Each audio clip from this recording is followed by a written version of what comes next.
Bonjour. Respirer, parler, manger sont 3 fonctions essentielles à notre bien-être. Elles dépendent du bon état de toutes les structures de notre bouche qui constituent la santé orale. Concernant l'alimentation, les personnes atteintes d'une maladie neuroévolutive rencontrent souvent des difficultés à avaler. On parle de troubles de la déglutition ou de dysphagie. Ces difficultés peuvent être causées ou accentuées par une santé bucco-dentaire dégradée, car il est souvent difficile de maintenir une bonne hygiène bucco-dentaire avec l'avancée de la maladie. Cette vidéo s'adresse donc aux proches aidants afin que vous puissiez repérer les signes d'un trouble de la déglutition, savoir à quel professionnel vous adresser et trouver des solutions préventives. La dysphagie est une difficulté à avaler des aliments solides, des liquides ou sa salive. Elle se traduit souvent par une fausse route, on dit souvent qu'on avale de travers. Dans ce cas, l'élément avalé passe dans la trachée qui mène au poumon, au lieu de l'œsophage qui mène à l'estomac. Il est important de rappeler que toutes les fausses routes ne provoquent pas l'obstruction de la trachée et un étouffement. En effet, notre corps est bien fait, et en cas de fausse route, le réflexe habituel est de tousser pour protéger les voies respiratoires. Toutefois, chez les personnes vivant avec une maladie neuroévolutive, ce réflexe peut être diminué, voire absent, et les fausses routes peuvent être silencieuses. Mais rassurez-vous, des signes pour les repérer existent. Repérer les signes de dysphagie est la première étape pour agir. Parmi les signes les plus évidents, on retrouve la toux pendant ou après les repas, une gêne, une douleur ou un blocage au moment d'avaler, un étouffement, de la nourriture ou un liquide expulsé par la bouche ou le nez, la voix modifiée après le repas, ou encore des restes de nourriture dans la bouche ou la gorge après avoir avalé.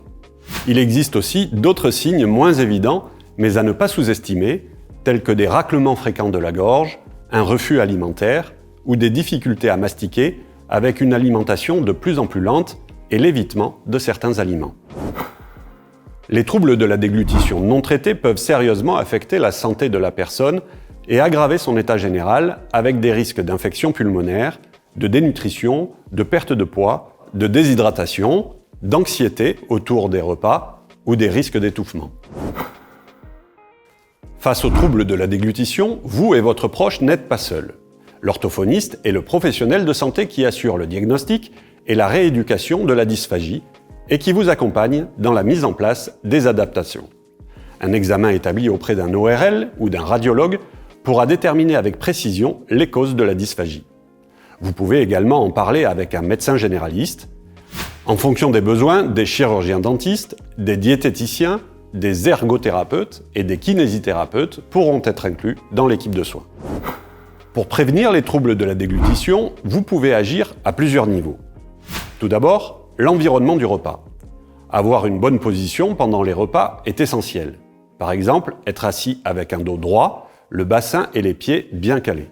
Si vous assistez votre proche pendant le repas, adoptez vous aussi une position confortable. En cas de difficulté, l'ergothérapeute pourra vous accompagner. Vérifiez que la tête ne bascule pas en arrière pour limiter le risque de fausse route. Selon la problématique de votre proche, d'autres manœuvres facilitatrices pourront être proposées par l'orthophoniste. Favorisez un environnement calme. Le repas doit rester un moment de partage, mais il est préférable d'attendre que votre proche ait avalé avant de poursuivre la conversation. Un autre moyen de prévenir les troubles de la déglutition consiste à utiliser des aides techniques comme une vaisselle adaptée aux difficultés motrices, permettant une meilleure autonomie. L'ergothérapeute vous aidera à définir ces aides. Troisième moyen de prévention, l'adaptation alimentaire. L'orthophoniste pourra proposer des adaptations alimentaires en jouant sur le choix des aliments et des boissons, mais également sur leur texture, leur température et leur saveur pour favoriser une alimentation plaisir suffisante et plus sûre. Des livres de recettes existent pour vous accompagner. En cas de difficulté pour avaler les médicaments, surtout ne les écrasez pas vous-même, leurs effets pourraient être modifiés. Demandez conseil à votre médecin ou votre pharmacien. Certains traitements rendent la bouche sèche et entraînent des difficultés à avaler. Il est donc important de maintenir une bonne hydratation.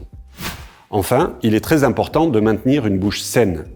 Vous l'aurez compris, la bouche, c'est le point de départ de la déglutition. En cas de fausse route, les bactéries de la bouche vont vers les poumons. De même, les problèmes dentaires peuvent causer des douleurs, des pertes de dents et rendre la mastication difficile. Ainsi, les professionnels de santé recommandent un brossage des dents ou des prothèses dentaires à l'aide d'une brosse à dents souple et d'un dentifrice fluoré pendant 2 minutes, 2 fois par jour, avec une bonne technique de brossage de la gencive vers les dents. Pensez également à changer les brosses à dents tous les 3 mois. Le brossage peut être complété avec des ustensiles interdentaires comme une brossette ou du fil dentaire. Si vous assistez votre proche dans cette routine, veillez à ce qu'il n'ait pas la tête trop en arrière pour éviter les fausses routes. Observez régulièrement l'état de la bouche, des saignements, des lésions ou une langue très blanche peuvent être signes d'infection ou de mycose. Enfin, en cas de prothèse, vérifiez qu'elle soit bien adaptée, confortable et entretenue. Si cette routine devient trop compliquée, des solutions existent, parlez-en à votre dentiste. En résumé, si vous observez un des signes d'alerte évoqués, rapprochez-vous de votre médecin et contactez un orthophoniste. Le site allo-ortho.com peut également répondre à vos questions et vous orienter. Et pour vous accompagner dans le maintien d'une bonne santé orale, pensez à consulter le site Montpellier Santé Orale.